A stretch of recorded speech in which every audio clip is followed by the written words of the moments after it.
Hello everyone, bienvenue dans un nouvel épisode des Chroniques du potager.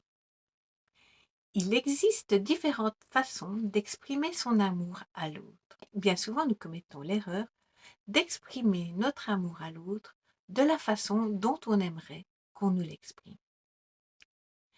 Donc aujourd'hui, si vous l'avez bien compris, nous allons parler communication en amour. Alors, c'est parti!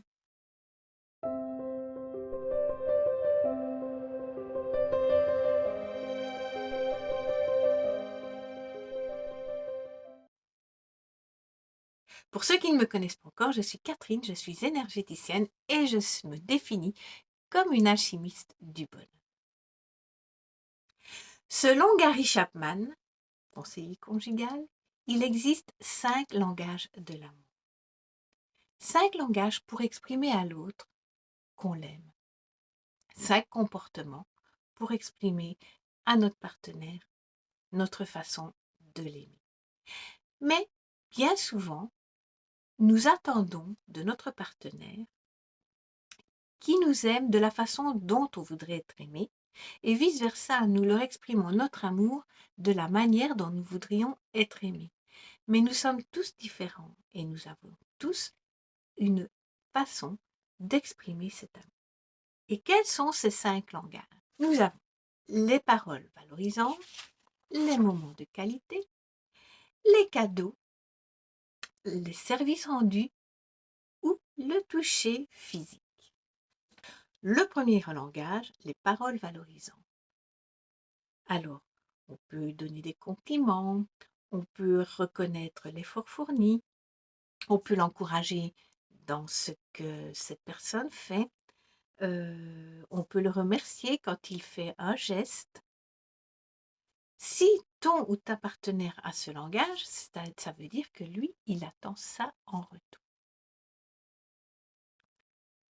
Le deuxième langage, les moments de qualité.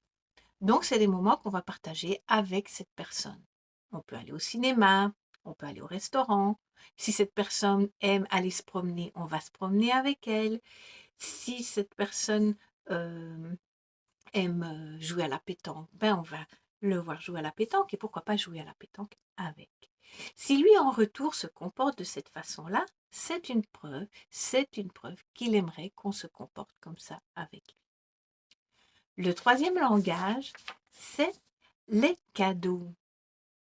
Faire des cadeaux, offrir des fleurs, offrir un petit week-end de détente, offrir quelque chose qui fait plaisir. Par exemple, moi, j'aime beaucoup les tulipes et j'aime quand on m'offre des tulipes. Donc, si moi j'aime qu'on me fasse des cadeaux, eh bien, je vais exprimer mon amour en faisant des cadeaux. Et si mon conjoint aime qu'on lui fasse des cadeaux, il va exprimer son amour en faisant des cadeaux. Le quatrième langage, nous avons les services rendus. Alors, les services rendus, ben, par exemple, il a neigé toute la nuit et puis quand je me réveille, mon compagnon a déneigé ma voiture. Ou alors, dans les tâches ménagères, je vais, par exemple, aller quelque part et je reviens, la vaisselle est faite. Ou tondre le jardin. Donc, si mon compagnon fait tout ça, ça voudrait dire en retour que lui, il aimerait bien aussi que j'exprime mon amour en service rendu. Et le cinquième langage, c'est le toucher. Le toucher, nous avons besoin d'être touchés. Ce sont les câlins, ce sont les petites caresses dans le cou. Ça peut être se prendre la main, ça peut être s'embrasser, se faire un massage. Si mon compagnon aime me faire des massages ou aime me toucher dans le cou, aime me prendre la main, ça veut dire que lui, c'est sa façon à lui d'exprimer son amour et il attendrait ça en retour.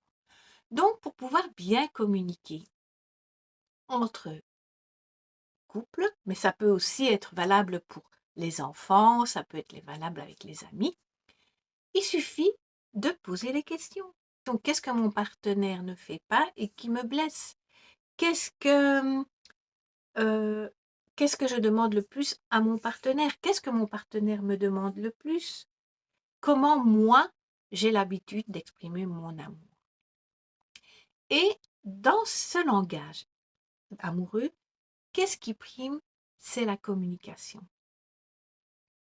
Et pour ça, il suffit de faire un petit jeu. Un petit jeu qui peut se faire, c'est commencer sa phrase. Je me sens aimé quand?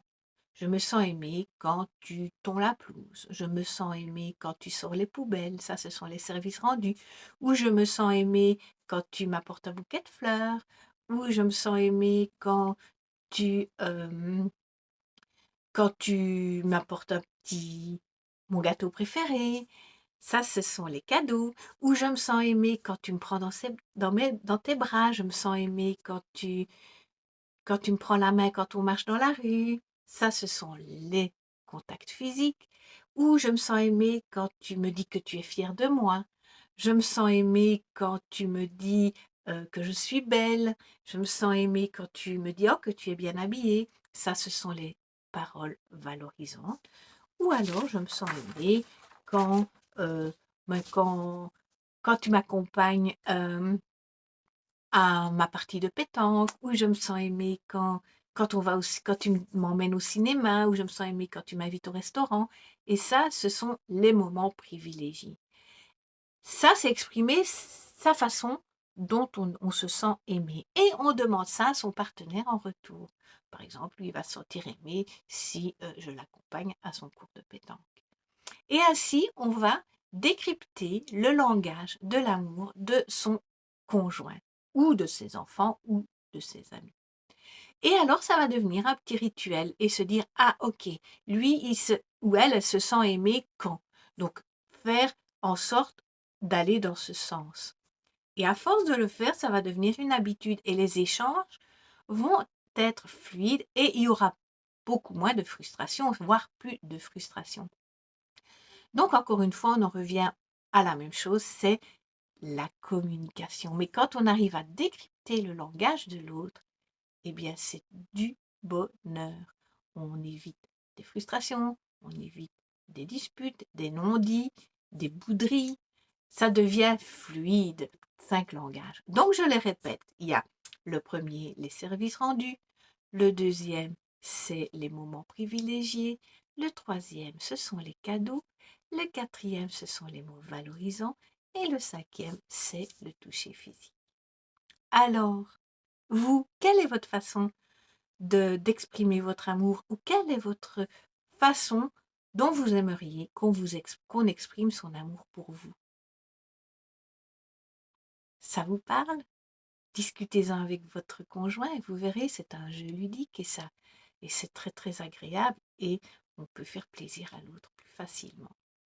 Si cette vidéo vous a plu, n'oubliez pas de la liker, de la partager parce que je pense que ça peut donner des idées à plein de gens et de vous abonner si vous voulez être au courant de la prochaine vidéo. Et surtout, n'oubliez pas et n'hésitez surtout pas de mettre des commentaires en dessous, des commentaires bienveillants, bien évidemment. À tout bientôt!